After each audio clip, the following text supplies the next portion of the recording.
Ini perintah. Ada yang kedua, sifatnya berbentuk larangan. Apa namanya? Larangan. Ini tenang, ini sukses, ini bahagia. Jadi ada yang sifatnya larangan.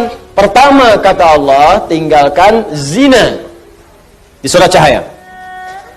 Fokus. Cara berpikirnya begini. Perhatikan cara berpikirnya. Ini kebanyakan orang cuma baca. Tapi formulasinya nggak dipahami. Sehingga parameter tingkat keberhasilan mengkaji ayatnya itu nggak muncul. Cuma jadi pengetahuan tersimpan di pikiran kita, amalnya nggak ada. Di bacaan Nur, zina masih terus saja dikerjakan. Zina mata, zina telinga, zina lisan. Ya, bacaan Nur, ada yang korupsi, ada yang mencuri, ya, ada yang menipu, ada yang nyogok. Padahal ayat itu jelas. Maka dari itu, lihat perbandingan terbaliknya. Orang mengerjakan perintah akan meraih ini. Orang meninggalkan larangan, maka ini akan cenderung terjaga. Hatinya tenang, kesuksesan mudah didapat, kebahagiaan mudah diraih. Ketika yang dilarang dikerjakan, maka akan berdampak kepada jaminan yang tadi disebutkan. Zina, ketika zina dikerjakan, maka cenderung membuat hati tidak tenang. Makanya orang yang berzina nggak pernah tenang. Makanya zina dalam bahasa Arab, secara bahasa, az-zina, zina fil lughati asy-syu'ur bid-dhiq. Makna zina secara bahasa yang pertama adalah perasaan yang sempit dalam jiwa. Zina itu bisa ditulis dengan dua cara. Begini, zai, kemudian nun, alifnya ke atas. Ini bahasa orang Najdin, zina. Ada bahasa orang Hijaz, zai, kemudian nun, alifnya ke bawah begini, zina. Ya. Bisa ditulis dengan dua cara. Ini alif yang tadi saya sebutkan, alif bisa begini, tegak. Bisa begini, ke bawah. Az-zina fil lughati lahu ma'anin katsirah wa minha asy-syu'ur bid-dhiq. Zina secara bahasa memiliki banyak arti. Di antara makna yang paling populer, yang pertama adalah perasaan yang sempit di dalam hati. Makanya orang yang berusaha untuk berzina, awas, hati-hati, melanggar ketentuan Allah, kata Allah tinggalkan, dia kerjakan. Itu pertama akan menyebabkan hatinya terasa sempit, sering gelisah. Makanya jangankan mengerjakan yang secara istilah, benar-benar dikerjakan hubungan seksual. Baru mau muqaddimah saja, mata mau melihat gambar-gambar yang kotor, itu karena hatinya sempit, gelisah, gak mau ketahuan orang.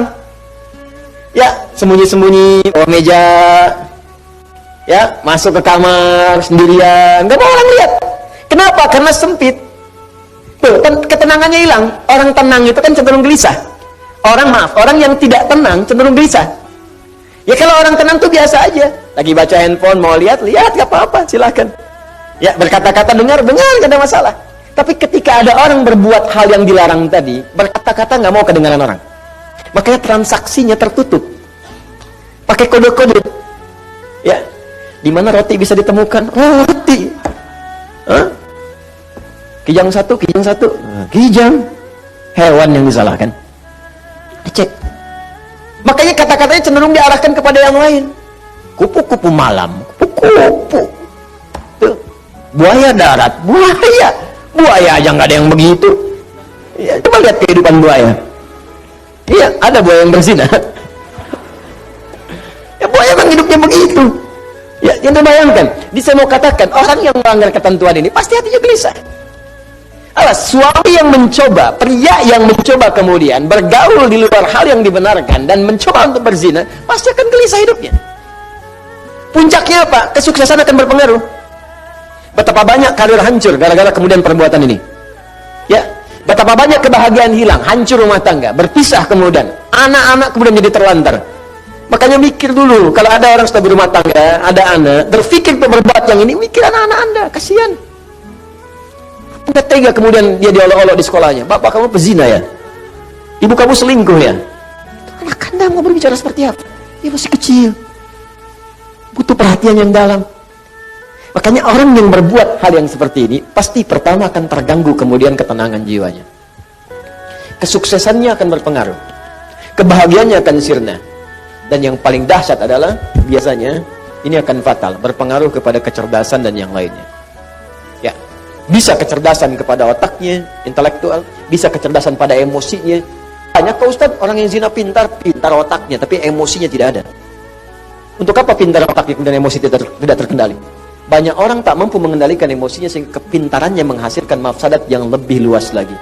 Pintar bikin senjata digunakan untuk bunuh orang. Pintar pakai teknologi digunakan untuk menipu orang lain, merusak dan sebagainya.